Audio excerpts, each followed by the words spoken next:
In this video, I'm going to show you how to use HitPaw Video Enhancer.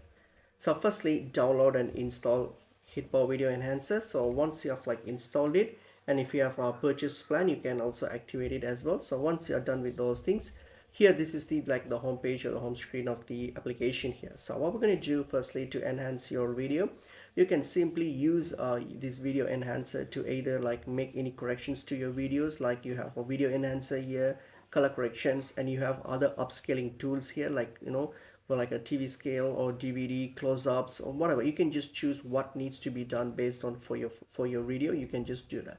So for example, here if you want to enhance your video, so click on the video enhancer here and then just drag and drop the video that you want to work on. So for example, here let me choose a video. So I'll just drag and drop this file here.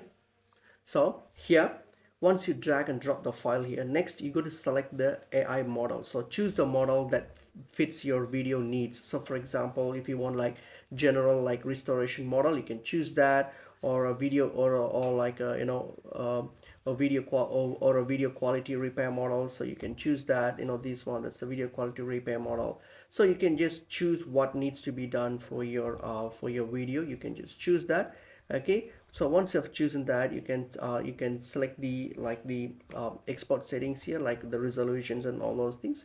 You can select that, and then once that's done, so once you have chosen it and once you have selected the model and everything, all you have to do is hit on export. So when you hit export, this video now will be enhanced or based on your selections here. So what you wanted to do with it, so it will be done and the video will be exported here. Okay, and once that's done, you can simply save the video. And for most of these functions, if you want to access those features, you need to have a paid package or subscription in order to do that. So that's basically pretty much it is.